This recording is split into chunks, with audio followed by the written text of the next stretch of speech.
The timing of this indictment was coordinated to take the heat off Biden. This is the third time this has happened. You ready?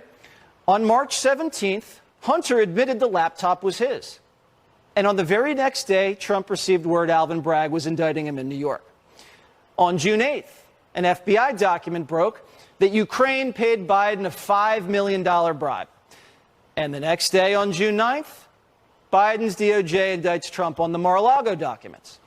Yesterday, on July 31st, a Biden insider told Congress that Biden spoke with Hunter Biden's business partners dozens of times, and Hunter was paid handsomely to get his dad to fire the prosecutor in Ukraine. And then today, August 1st, Biden's Justice Department indicts Trump on January 6 charges. So they've officially jumped the shark. The desperate Dems watching Biden's poll numbers implode, his re-election chances falling faster than he falls from a bike. These pathetic, desperate Dems have decided to burn it all down.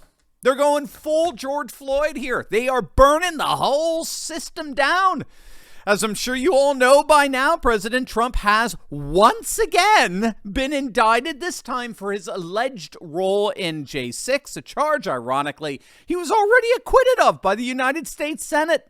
But in an era of partisan lawfare, where political persecution involves weaponizing the law against your political opponents, you know, the very tactics they employ in third world banana republics we're so far above, that apparently no longer matters. He's been indicted on 4 charges: conspiracy to defraud the United States, conspiracy to obstruct an official proceeding, obstruction of an attempt to obstruct an official proceeding, and conspiracy against rights, which involves acts that seek to prevent others from exercising their constitutional rights. But here, look, let me spell this out for you precisely, just what's happening here, okay? Both Jesse Waters and Greg Price have done a great job with all this. Here's all you need to know.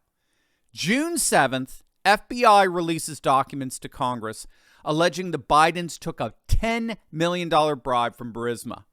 The very next day, June 8th, Jack Smith indicts Trump in a Mar-a-Lago docs case.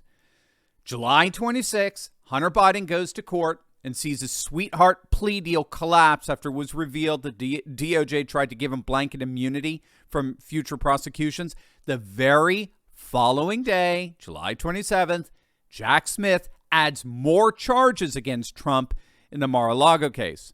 July 31st, Hunter Biden's former business partner, Devin Archer, gives devastating testimony to Congress about Joe Biden on over 20 calls with his son's business partners, and that the Burisma executives pressured them to fire a prosecutor. The very next day, August 1st, Jack Smith indicts Trump again, now for January 6th. That's all you need to know.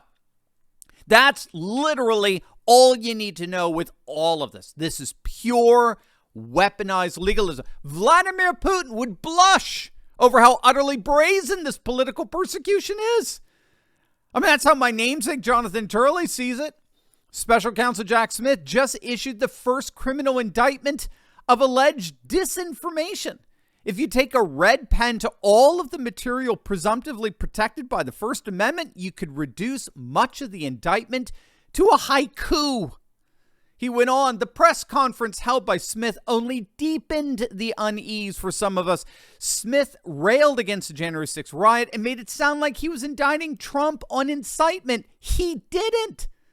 The disconnect was glaring and concerning. And what he's getting at there is that Trump was not indicted on insurrection or seditious conspiracy. So it seems absolutely pointless that they wanted to get rid of him. I mean, that was the concern, that by charging him and or convicting him of insurrection, that would constitutionally bar Trump from seeking office. But alas, they didn't even do that. But what Turley said next was pure gold. Prior polls showed that roughly half of the public thought that the charges against Trump were politically motivated. This indictment will only magnify that view. Some in the legacy media are getting it. There are definitely some who are very nervous about this lawfare strategy. Look at this from the New Yorker. Trump is only a few indictments away from clinching the GOP nomination. I mean, this guy gets it. He understands that with every indictment, Trump's poll numbers do what? What's happened with every single indictment? Trump's poll numbers go up. Look at this from NPR.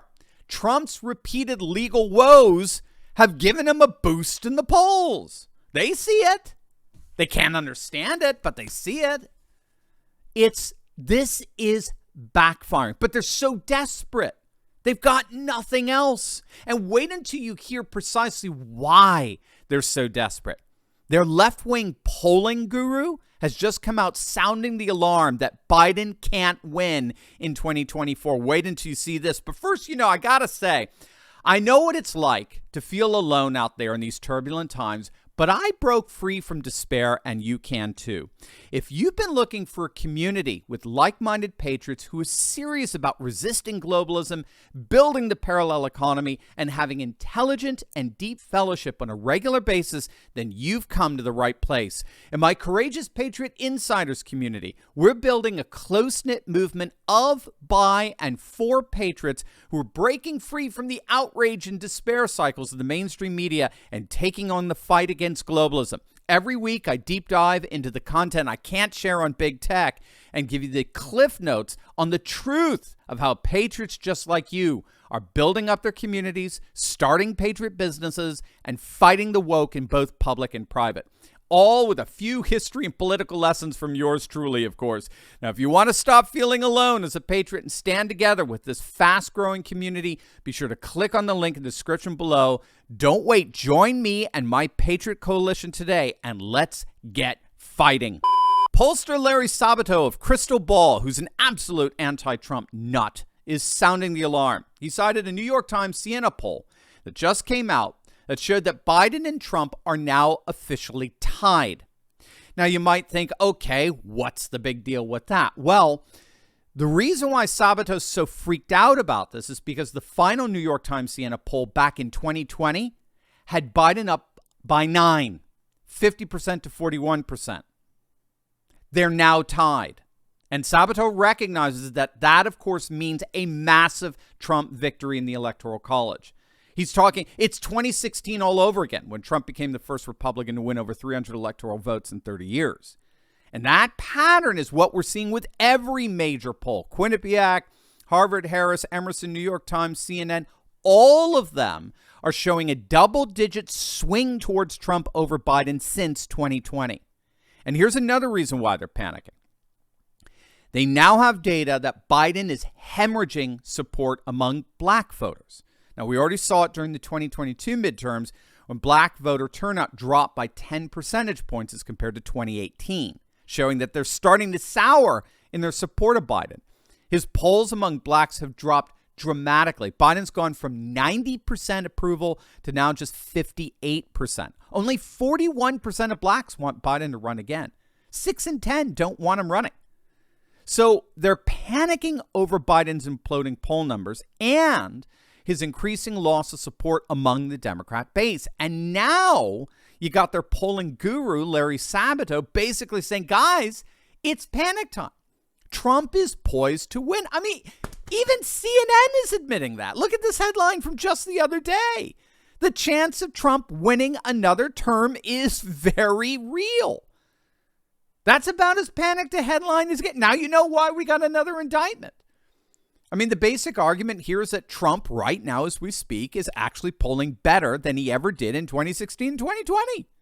He's in a historically stronger position to win, not just the Republican nomination, but the presidency itself. And what have they been reduced to? More indictments, which only serve to strengthen Trump's polling even more. That's why they're burning it all down, gang. But we won't let them. Not if tens of thousands of small towns across the nation, right? We need to rise up like never before and re-elect Donald Trump as the 47th president of the United States and crush the deep state and scatter it to the wind.